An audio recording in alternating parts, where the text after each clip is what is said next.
Nuevamente, sean bendecidos por el Señor.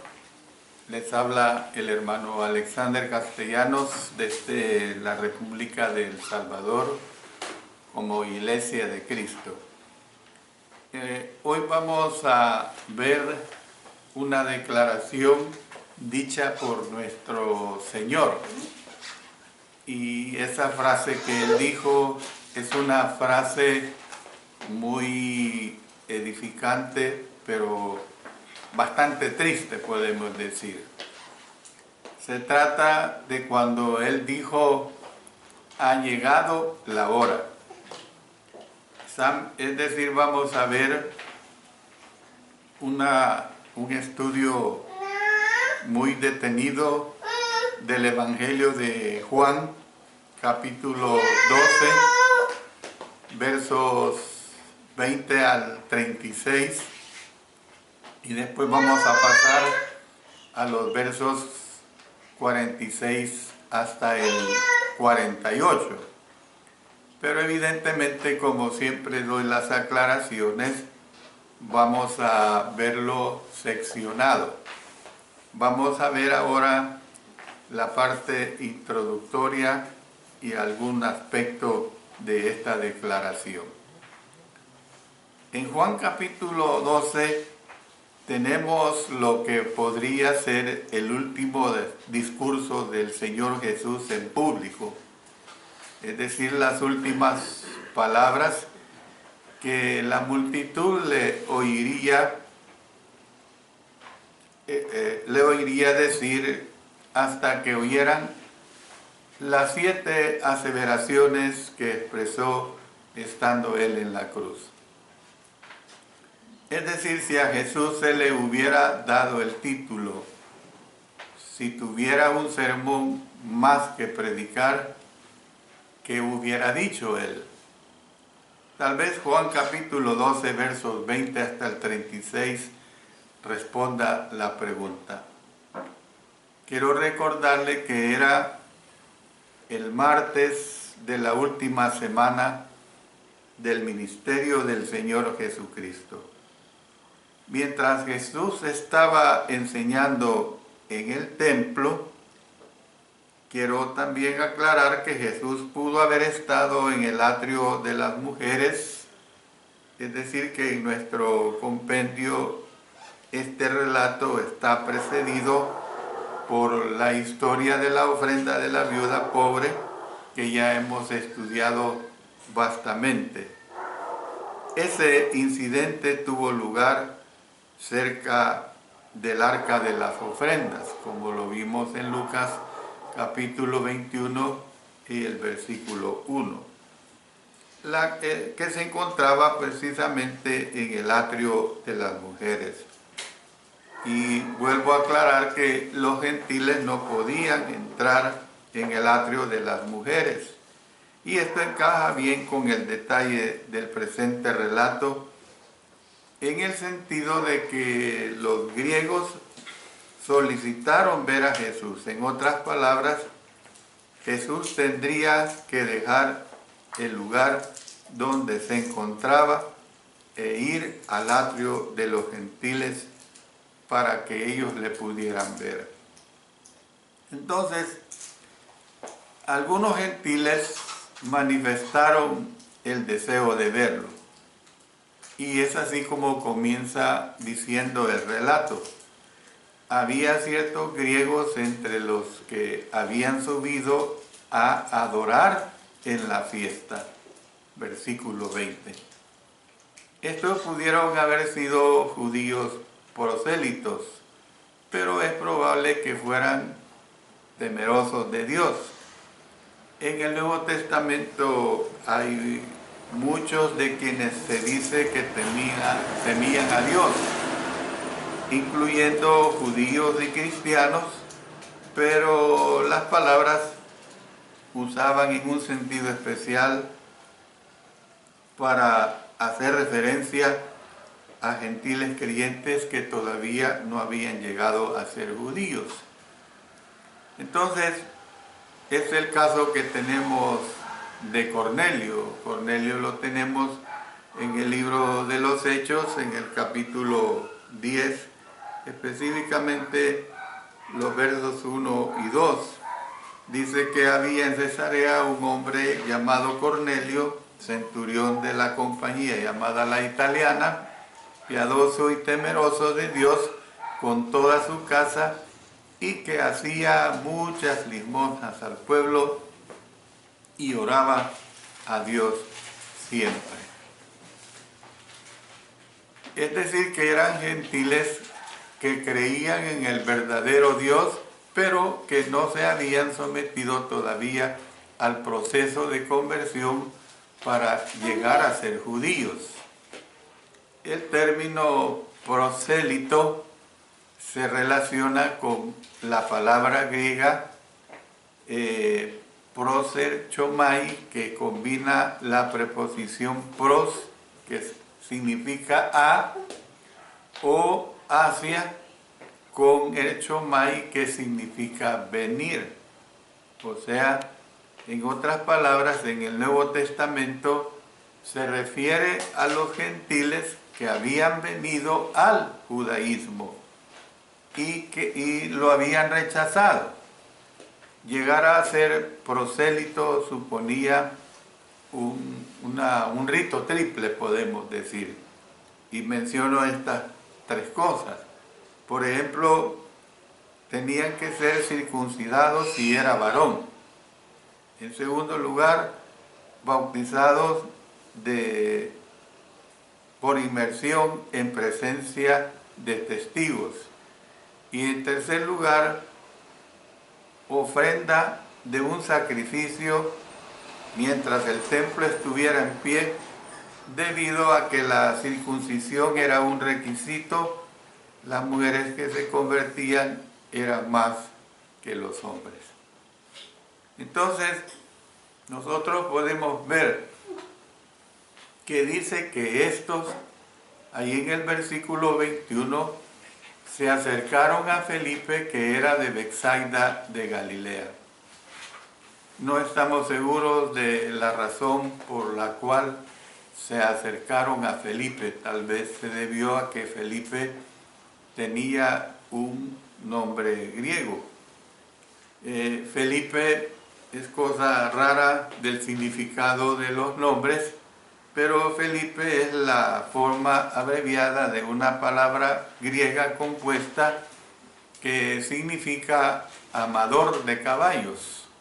Ese es el significado, cosas para nuestras culturas completamente muy raras.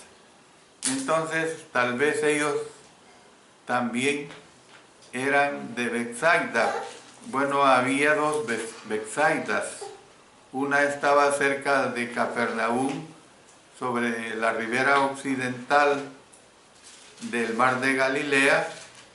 La otra era llamada Betsaida Julias, así era conocida, y era una aldea que estaba sobre la ribera nororiental del mar.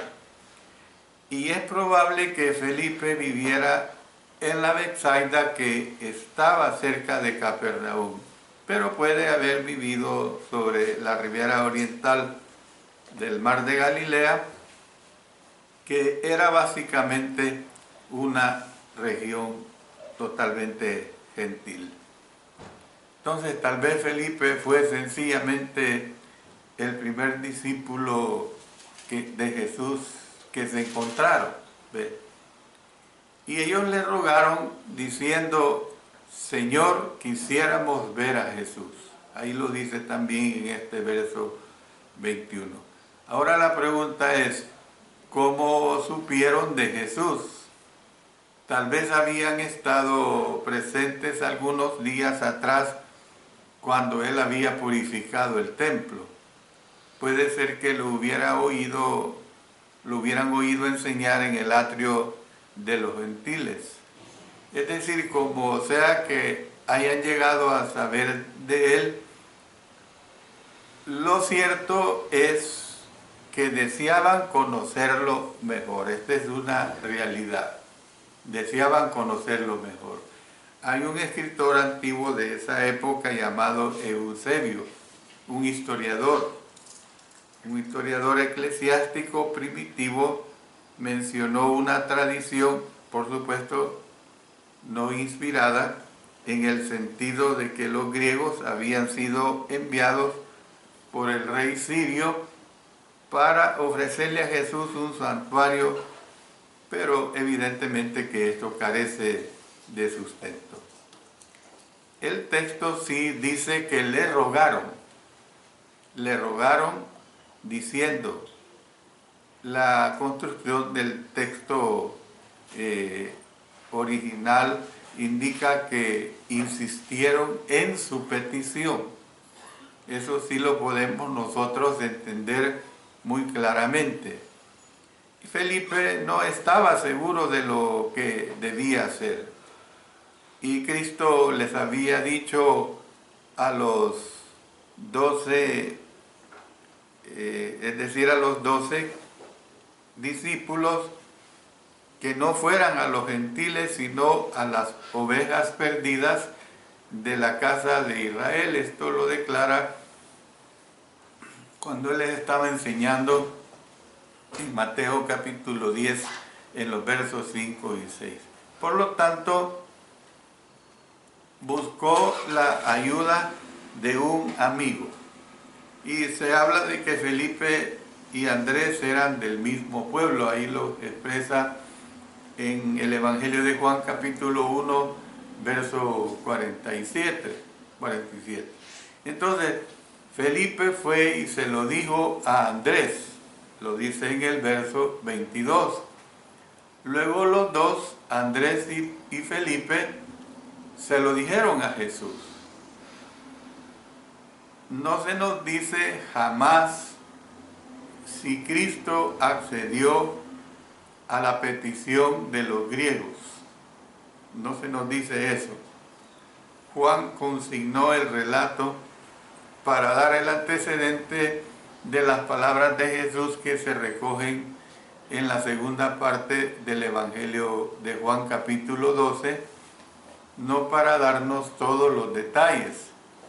De todos modos, a aquellos griegos y a todos los demás gentiles, aparentemente el Señor los tenía en cuenta cuando dio su respuesta. Por ejemplo, miren lo que dice, volviendo a la cita de Juan en el Evangelio, en el capítulo 12 y el versículo 32. Dice, y yo, si fuere levantado de la tierra, a todos atraeré a mí mismo. Pero también, leyendo el versículo 22, Felipe fue y se lo dijo a Andrés. Entonces Andrés y Felipe se lo dijeron a Jesús. Entonces, vemos que cuando Andrés y Felipe le dijeron a Jesús lo que los griegos deseaban, noten la respuesta que les dio. La respuesta que les dio dice, ha llegado la hora. Y esto es muy interesante que le pongamos especial atención durante estemos estudiando esta parte bien culminante en la vida de nuestro Señor Jesucristo. Es decir, que con esta frase el Señor introdujo el tema de lo que pudo haber sido su última presentación en público. Hasta este momento, Él había dicho que aún no había llegado su hora. Por ejemplo, si leemos aquí mismo en Juan, en el capítulo 7, y el versículo 30, nos damos cuenta de esta situación. Entonces procuraban prenderle, pero ninguno le echó mano porque aún no había llegado su hora. Y esto lo repitió en varios episodios de su vida.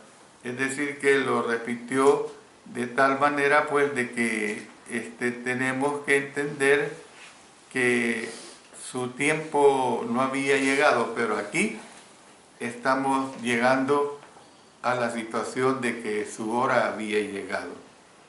Entonces, vemos que cuando Jesús dijo, ha llegado la hora, era primordialmente en su muerte, en lo que él estaba pensando.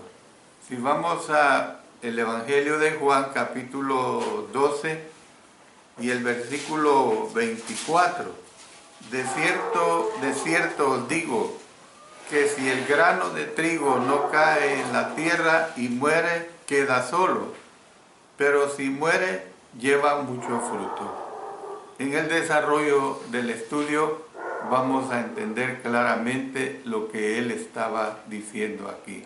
Es decir, que el texto se refiere a varias ideas relacionadas. Por esta razón, el estudio sobre ha llegado la hora abarcará una variedad de temas. Esa variedad de temas los vamos a estudiar. Sin embargo, el tema central será siempre la cruz. Eso que no se les olvide. El tema central siempre será la cruz. Vamos a ver la primera parte nada más del por qué decimos que había llegado su hora. Es decir, había llegado la hora de la cruz y del compromiso. Esto se describe en los versos 23 hasta el 26. Y hablemos primeramente de la cruz, específicamente en los versos 23 y 24.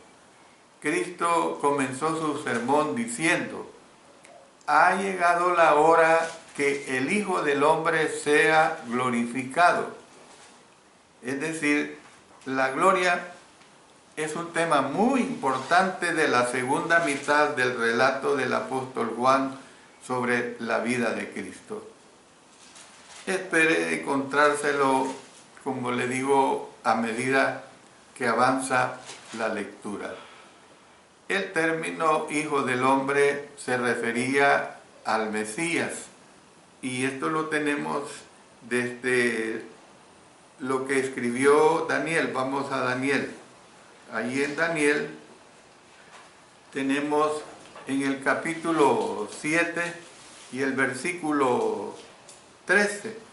Dice, miraba yo en la visión de la noche y he aquí con las nubes del cielo venía uno como hijo de hombre que vino hasta el anciano de días y le hicieron acercarse delante de él. Entonces, ha llegado la hora, estaba diciendo Jesús, para la glorificación de Cristo. Para la glorificación de Cristo. Estaba pensando en su muerte. Ya hemos leído y quiero que le pongan especial atención a este versículo 24. Es algo muy interesante del Evangelio de Juan 12. De cierto digo que si el grano de trigo no cae en la tierra y muere, queda solo, pero si muere, lleva mucho fruto. Pero podía ver más allá del sepulcro, es decir, aquí se está hablando que se ve más allá del sepulcro, se ve hasta la resurrección y se ve hasta la ascensión del Señor Jesucristo. Es bien probable que las palabras de Jesús entusiasmaran a la multitud. ¿Por qué digo que estas palabras entusiasmaran a la multitud? Porque en las mentes de ellos la palabra glorificado se refería al establecimiento del reino político del Mesías. Entonces habían esperado que Cristo fuera glorificado en el momento preciso de su entrada triunfal a la ciudad de Jerusalén. A la ciudad pocos días atrás pero por alguna razón no había cumplido las expectativas que ellos esperaban. Entonces, ahora estaba por fin hablando de glorificación, y es probable que esperaran ansiosamente que Jesús anunciara su calendario, como quien dice, para comenzar su campaña contra los romanos y establecer su trono. Al hombre siempre le ha interesado esto, en todas las épocas. Siempre le ha interesado las cosas políticas. Siempre es la ocupación. Para muestra nuestro país, siempre vive en campañas políticas. Siempre esa es la preocupación. Entonces, la percepción de ellos era que después de tanto tiempo, como quien dice, el trompetazo de la eternidad había sonado al fin, los ejércitos del cielo estaban en marcha y la victoria estaba a la vista. Ahora sí tenemos la victoria a la vista.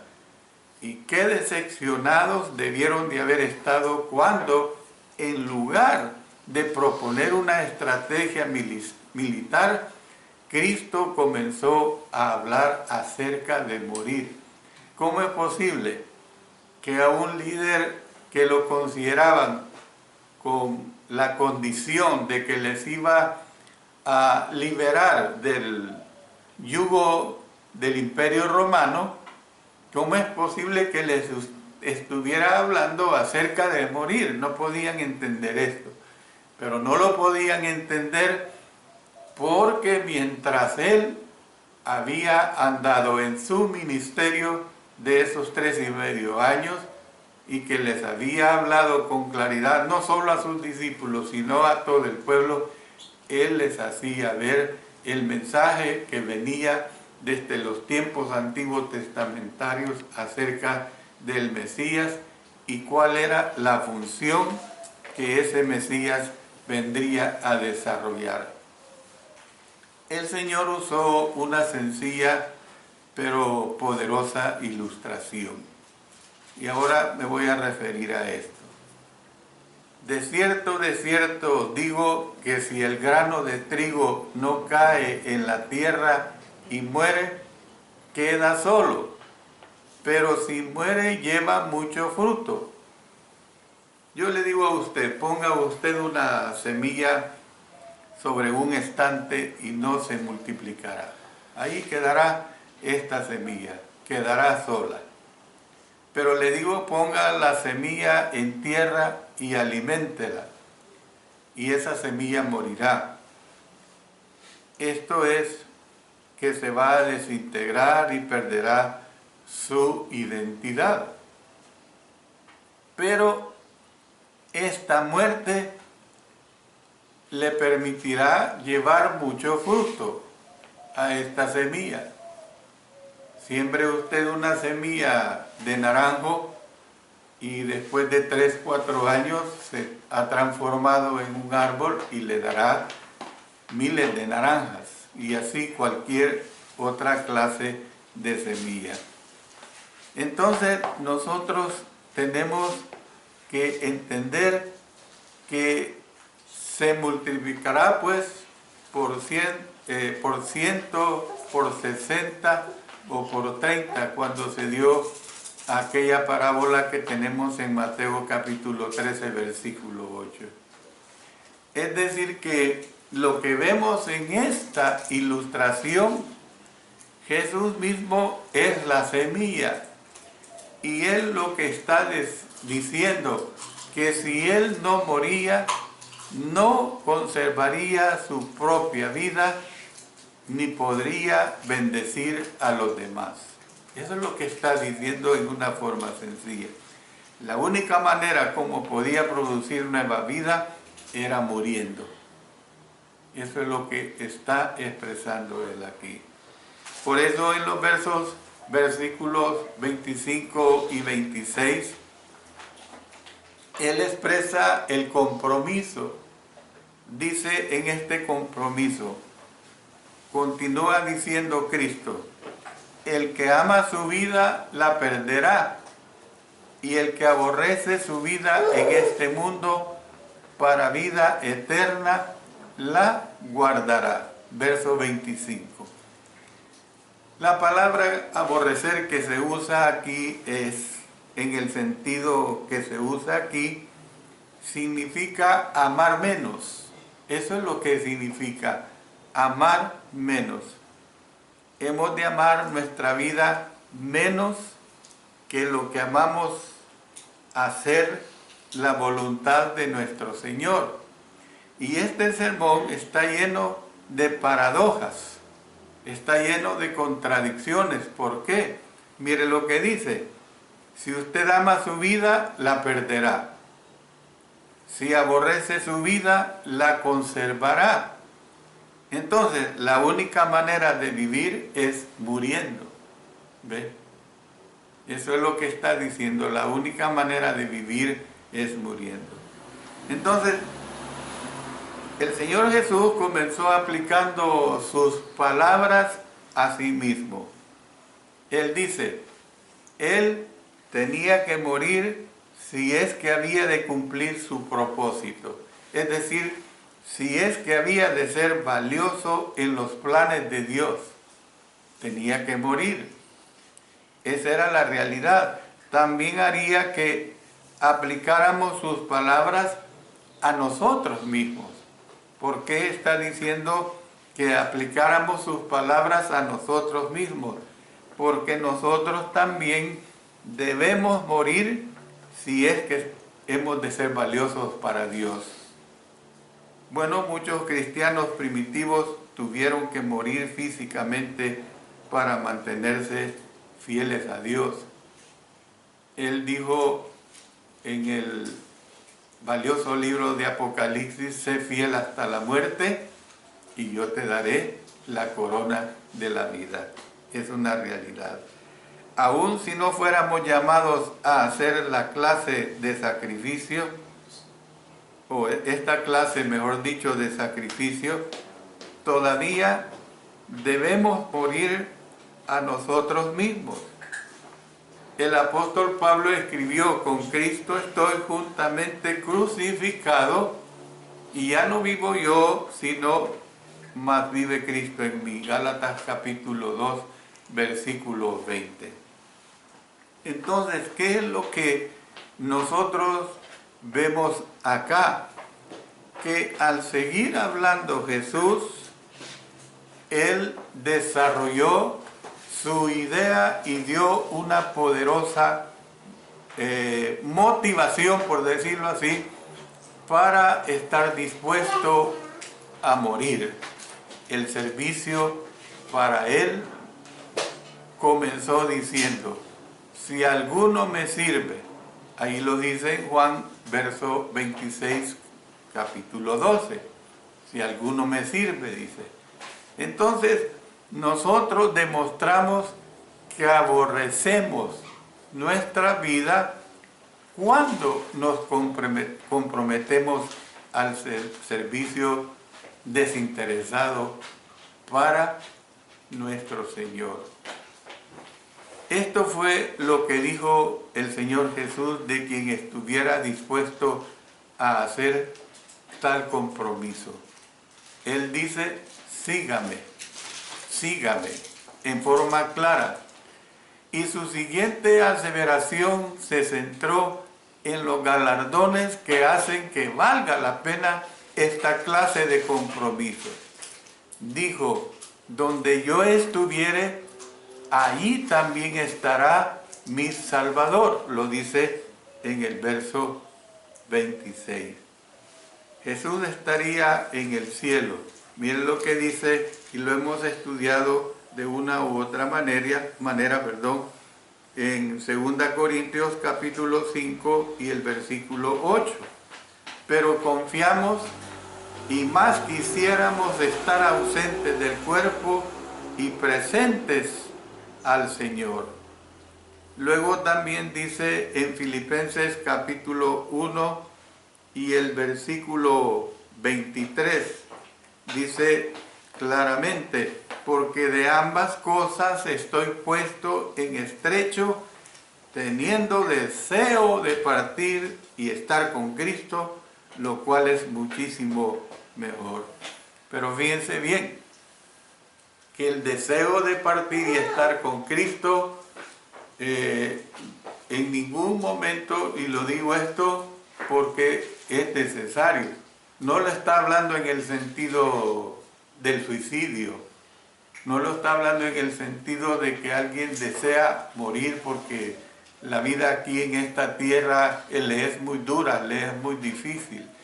Lo está hablando el apóstol Pablo en el sentido de que el morir para un cristiano o una cristiana fiel verdaderamente es muchísimo mejor, porque se ha vivido una vida fiel y entonces en ese sentido está con el Señor Jesucristo. Luego, si vamos a Apocalipsis, que lo estudiamos en la clase anterior, en el capítulo 21 y el versículo 3, y oí una gran voz del cielo que decía: y he aquí el tabernáculo de Dios con los hombres, y Él morará con ellos, y ellos serán su pueblo, y Dios mismo estará con ellos como su Dios. Entonces, nosotros tenemos que entender, pues, que ahí también estará mi servidor. Cristo amplió más adelante ese pensamiento, y con estas palabras últimas voy a terminar esta parte del mensaje. Miren lo que dice en el Evangelio de Juan, capítulo 14, en los versos 1 hasta el 3. No se turbe vuestro corazón, creéis en Dios, creed también en mí.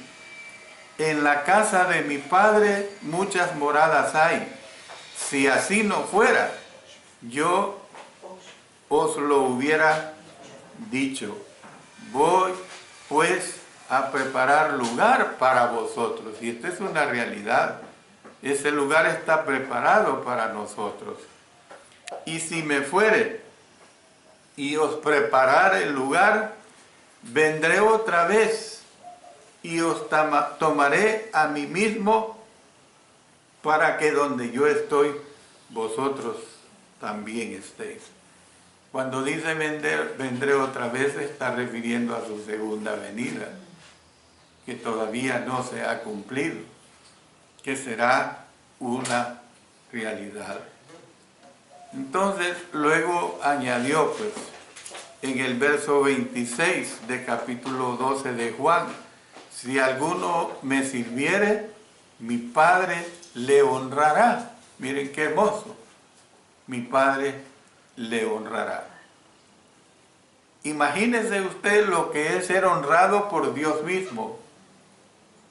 Mire, yo creo que no hay ser humano, y aunque alguien me lo diga, que no es así, que no le gusta recibir adulaciones de sus congéneres, de sus semejantes, internamente a todos nos agrada el ser honrado por las personas, por las buenas cosas que hacemos. Pero entienda usted, imagínense lo que es ser honrado por Dios mismo. El apóstol Pablo dijo en 2 Corintios capítulo 4, verso 17: leve tribulación momentánea produce en nosotros una cada vez más excelente y eterno peso de gloria. Esta es la realidad que nosotros tenemos que entender. El que Dios nos honre a nosotros.